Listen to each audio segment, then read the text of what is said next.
Pemerintah Kota Banjarmasin berencana menerapkan peraturan daerah rumah mediasi sebagai alternatif penyelesaian persoalan hukum di tengah warga.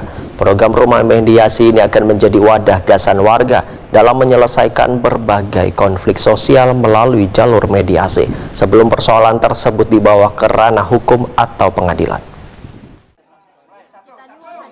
Pemerintah Kota Banjarmasin berencana menerapkan peraturan daerah rumah mediasi sebagai alternatif penyelesaian persoalan hukum di tengah warga. Program rumah mediasi ini akan menjadi wadah gasan warga dalam menyelesaikan berbagai konflik sosial melalui jalur mediasi sebelum persoalan tersebut dibawa ke ranah hukum atau pengadilan. Sosialisasi mengenai perda rumah mediasi ini disampaikan anggota DPRD Banjarmasin Gusti Yasni Iqbal yang melaksanakan kegiatan reses masa sidang 2 tahun 2025 di Kelurahan Mawar, Kecamatan Banjarmasin Tengah, jelang tengah hari Ahad 29 Juni 2025.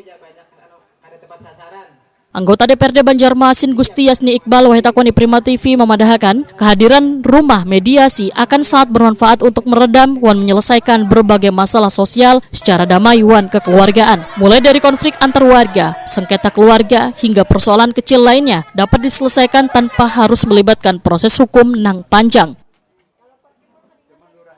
Politisi Partai Gerindra ini menyatakan program ini sangat penting karena kadang seberatan persoalan harus dibawa ke pengadilan, namun didamaikan dan diselesaikan secara kekeluargaan. Gusti Yasni Iqbal berharap kehadiran rumah mediasi dapat menjadi solusi konkret untuk meredam konflik sosial sejak dini. Penyelesaian melalui mediasi dapat memperkuat harmoni dan kebersamaan di lingkungan warga. Kemudian perlu juga diketahui bahwa sebentar lagi akan diberlakukan peraturan daerah mengenai rumah mediasi. Jadi segala persoalan hukum yang ada di kelurahan itu akan diselesaikan di rumah mediasi, sehingga harganya murah gitu kan, dan karena sampai ke pengadilan. Jadi mudah-mudahan tahun ini dananya disediakan. Gusti Yasni Iqbal menambahkan, rumah mediasi ini akan melibatkan pihak-pihak profesional dan netral sebagai mediator, serta didukung oleh pemerintah kota dan aparat terkait.